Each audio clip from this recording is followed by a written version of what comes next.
Hi friends, எல்லாருக்கும் வணக்கம். எல்லோரும் எப்படி இருக்கீங்க? நல்லா இருக்கீங்களா? Welcome to Sakthi Saravana YouTube channel. இன்றைக்கி வீடியோவில் ஆன்மீக தகவலில் ராகு காலத்தில் எதுக்காக துர்க்கையை வழிபடணும் அப்படின்ற விஷயம் உங்களுக்கு தெரியுமா? தெரிஞ்சுக்கலாம் வாங்க. துர்க்கை அம்மனை ராகு காலத்தில் வழிபடுறது ரொம்ப சிறப்பானது அப்படின்னு சொல்லுவாங்க. பெரும்பாலான பெண்கள் பலரும் ராகு காலத்தில் துர்க்கைக்கு எலுமிச்சை விளக்கு, நெய் விளக்கு ஏற்றி அர்ச்சனை செஞ்சு வழிபடுறதை பார்த்துருக்குறோம். ராகு கால பூஜையை கோவிலில் செய்கிறது ரொம்ப சிறப்புங்க. ஆனால் கோவிலுக்கு போய் வழிபட முடியாதவங்க வீட்டில் இருந்தும் துர்க்கைக்கு விரதம் இருந்து வழிபாடு செய்வது உண்டுங்க.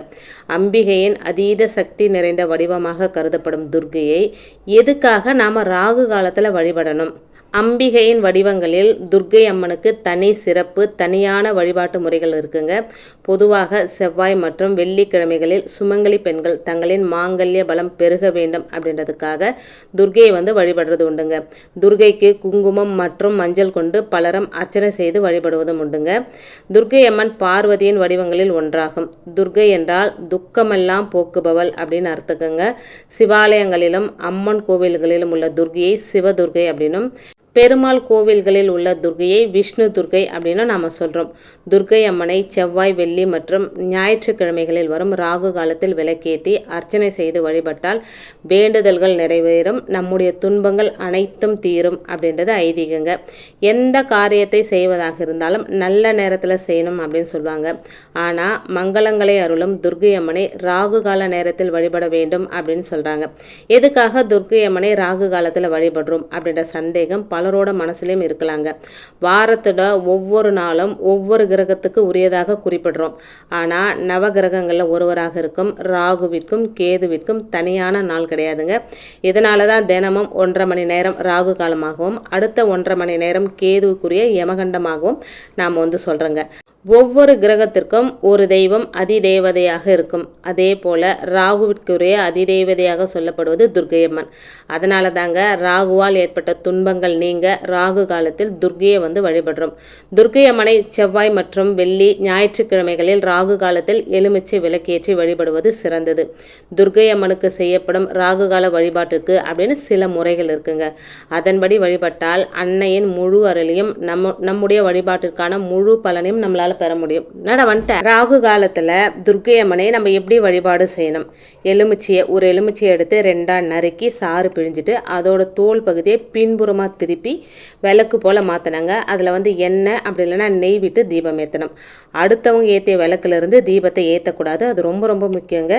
துர்க்கைக்கு ஒற்றை விளக்காக ஏற்றவே கூடாதுங்க. ஜோடியாக 2 எலுமிச்சை மழை விளக்குகளை ஏற்றி தீபத்தின் சுடர் அம்மனை நோக்கி இருக்கும்படி வைக்கணுங்க. துர்க்கை அம்மனுக்கு செவ்வரளி, மல்லிகைப்பூ போன்ற மலர்கள் மட்டுமே அணிவிக்க வேண்டும். துர்க்கை அம்மனுக்கு அர்ச்சனை செய்வதாக இருந்தால் அர்ச்சனை முடிந்த பிறகே விளக்கேற்றணுங்க.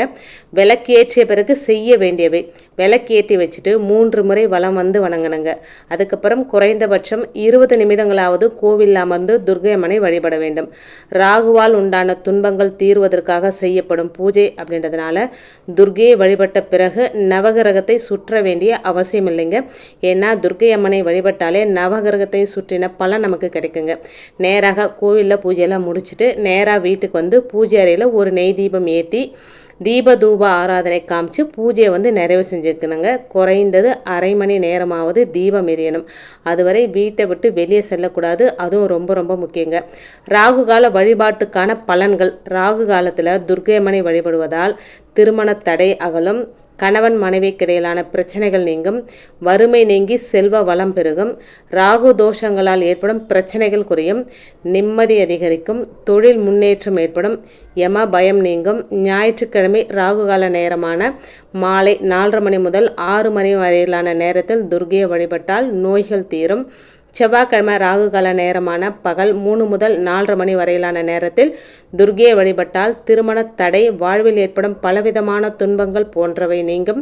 வெள்ளிக்கிழமை ராகு கால நேரமான காலை 10:30 மணி முதல் 12 வரையிலான நேரத்தில் துர்க்கையை வழிபட்டால் கணவன் மனைவி பிரச்சனை, பொருளாதாரம் தொடர்பான பிரச்சனைகள் அனைத்தும் நீங்குங்க. துர்க்கைக்குரிய பூக்கள்: ஞாயிற்றுக்கிழமை அப்படின்னா வில்வ மாலை அணிவிக்கிறது ரொம்ப ரொம்ப விசேஷங்க. திங்கக்கிழமையில் வெள்ளை அரளிப்பூ, செவ்வாய்க்கிழமையில் செவ்வரளி, செந்தாமரை, புதன்கிழமையில் துளசிங்க, வியாழக்கிழமையில் சாமந்திப்பூ, வெள்ளிக்கிழமையில் அரளிப்பூ, சனிக்கிழமையில் நீலோத்பவம் அப்படின்ற ஒரு பூங்க.